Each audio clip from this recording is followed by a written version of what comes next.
Okay, good morning. I believe all you people are in your mid 20s to mid 30s. Am I right? Yeah. So all of you are into a career, into a kind of a direction which you are probably going towards. So I think the topic which I was told was ordered chaos. Now I really didn't know what to make out of it and how should one surgeon speak to people who are in a different line altogether and figure out what are you going to go home with the message. So what I thought was that let me paint a little story about my life and tell you that we are probably all searching for order in the chaos of choices which we have. Now, what are the choices which we are living in this life today with the Facebook and the social media? It is crazy. We want to understand who we are, what am I. So, to start my little story, I am born in a nuclear family in Delhi. I'm 60 years of age. So I was born in 59 actually. And my parents migrated from Bengal.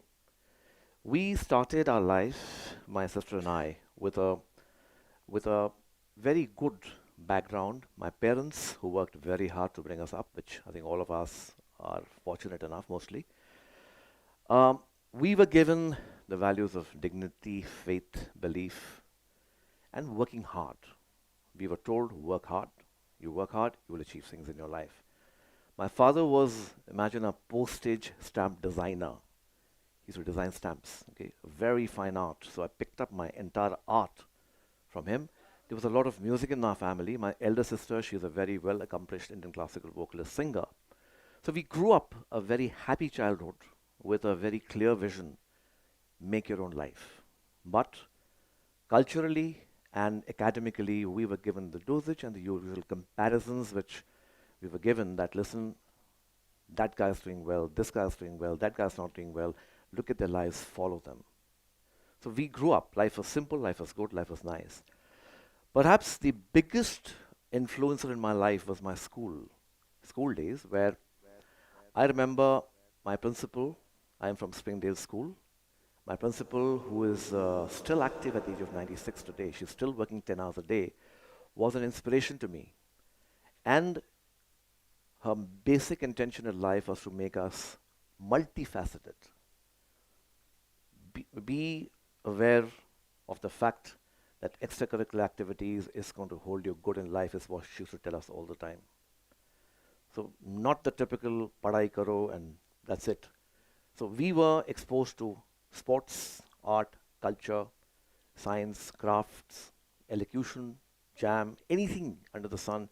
So the zest for life which my principal had was very, very infectious, and can say that I actually put it in my persona. It was something which I really wanted to be. I needed to be sort of active. I needed to be wanting to do things all the time and be interested in things. Then came college. I wanted to join my medical college, which we had those entrance examination those days, which I'm sure all of you must have also done. So I joined Maulana Azad Medical College, and the time when I joined, it was the first success which I had made on my own. To join a medical college for a guy from a simple background was not very easy those days. Well, I did. But what I'd learned in school, I found the playfield in college. It just opened up everything. The college was one of the most enriching experiences in my life. I was there for about 5 years. I remember when we were ragged. Ragging was very fashionable those days, unlike today. We were ragged, and I was forced to sing a song, which I did. And I don't know what I did. I overnight became famous. I was designated entertainer of the college, and we had 180 people in our batch, 5 years, 900 people. It was a crazy crowd, and I became the so-called rock star in college.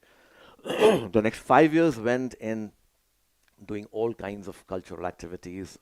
We were singing, I had a rock band, I was recording music, I was doing ramp walking, I was advertising, I was doing theater, I was doing elocution, I was in sports, everything except studies.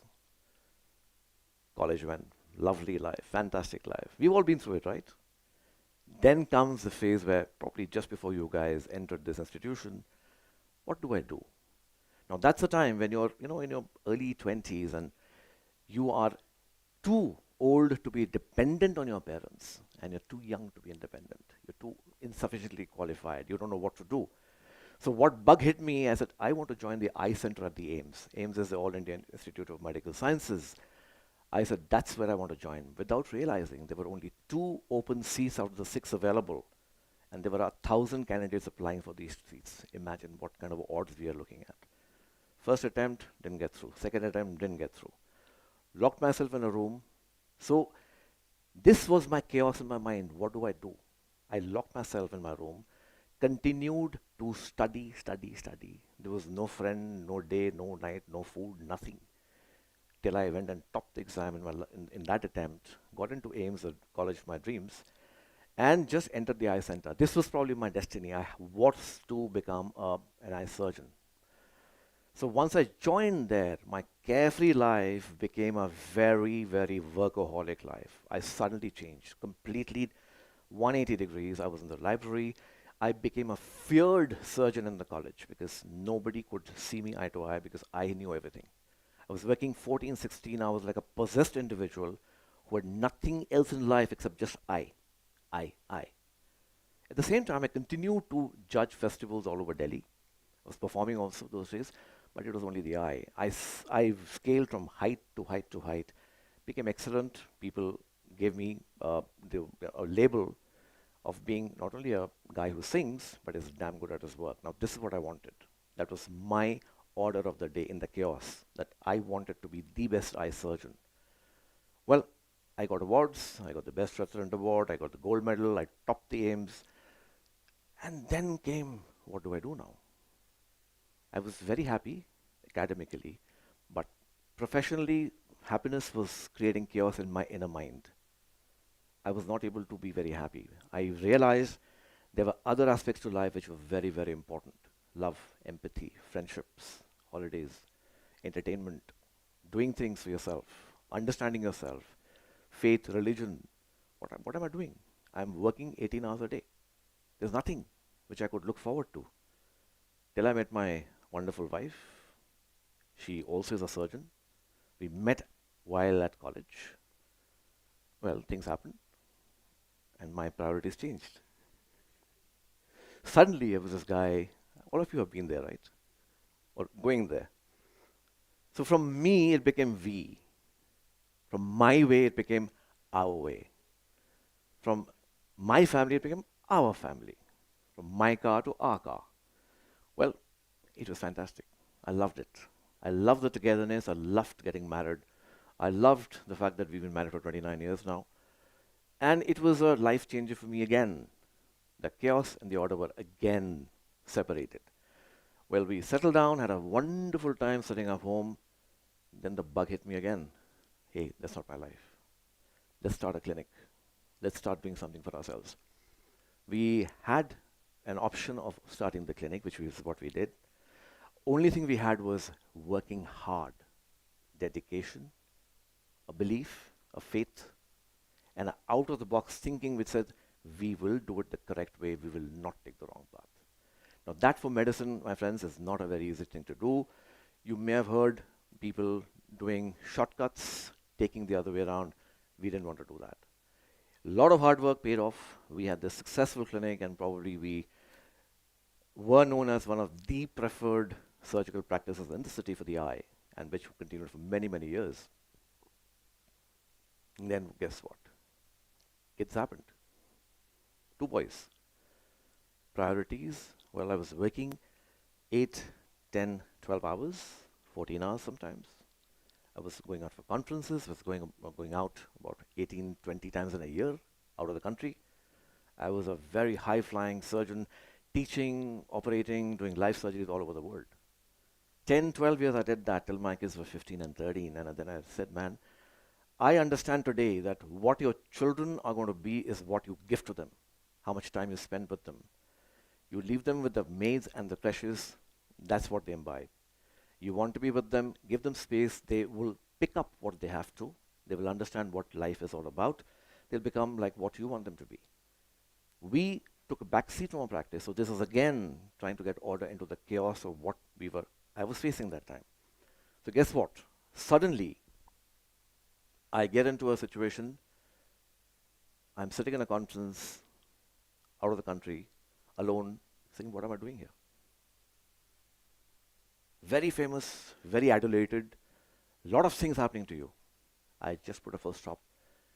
I came back home and said, I'm not going anywhere. 5 years I spent time with both our boys. It was being with them, speaking to them, asking them what they want, and just letting them be. So we were around. I believe that it has bonded us like a family like nothing else. We are friends. We talk to each other every day. They're both in the university, they're both now in jobs. We have had a great family life ever since. It was really, really fantastic. Just have some water, please.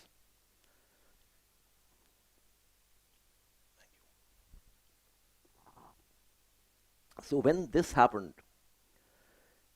I actually again reordered some sense into the chaos. We were very happy. Children have now gone.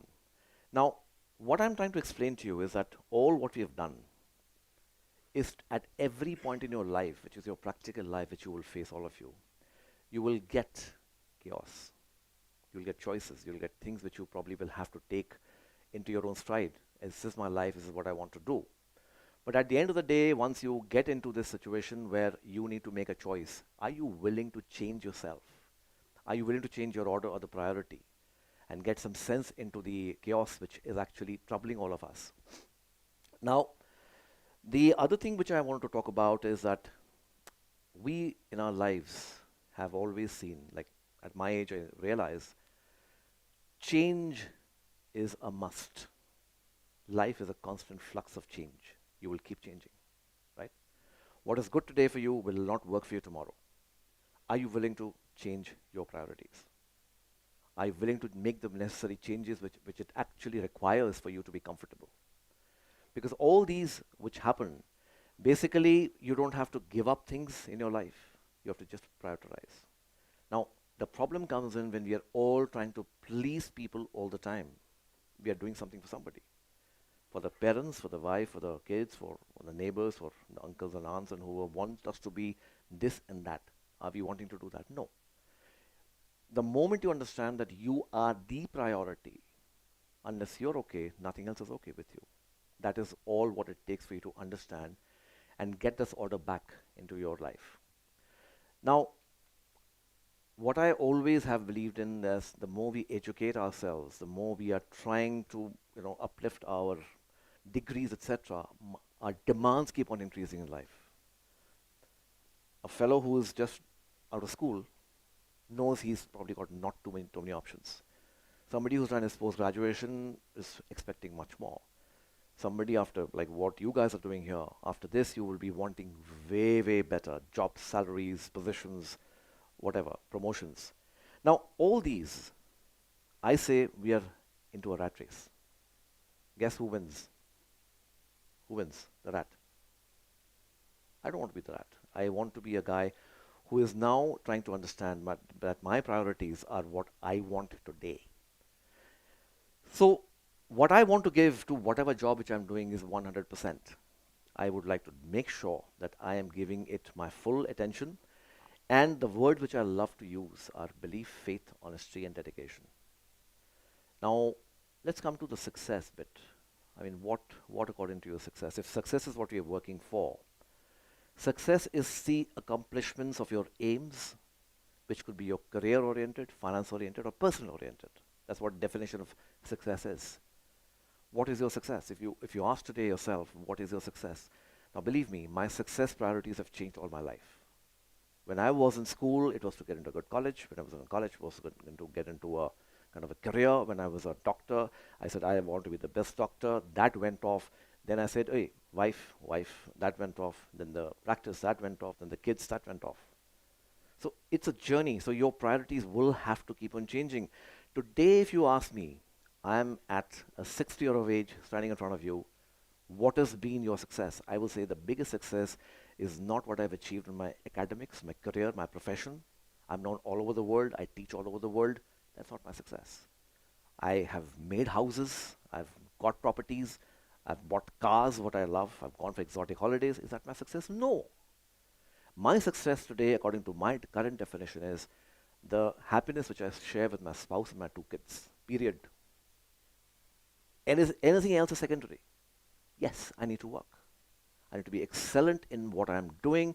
I need to be able to make more and more strides. But is that my success? No, that is not giving me happiness. So the moment I understand that, my entire scenario changes. Now, coming to the last bit, what is stressing all of you people out? Stress. What is stress? Stress is insecurity. We are also insecure. कल को क्या होगा, मिलेगा नहीं मिलेगा, ये job होगी, wife मिलेगी, बच्चे होंगे, स्कूल में एडमिशन मिलेगी, all that crap which comes in, it doesn't gel in our minds. Okay, this is insecurity, a fear of the unknown. We are scared of what's going to happen tomorrow to us. So that is not the way to live. You need to be able to understand that your chaos in your mind is only going to come if you don't believe and change accordingly. Now, I always have told my kids very categorically that it is very easy for me at this stage of my life to look back and tell you my story, which is what I've done a little bit. You guys are in the start of your careers in your life. You have a long way to go. You don't have a rearview mirror except your school and college, probably. But it is something which we cannot predict. We can't sort of figure out what's happening in the future. We all need to take a call, but we need to dream, we need to execute, we need to be real, and have faith that someday we'll be able to tell our stories.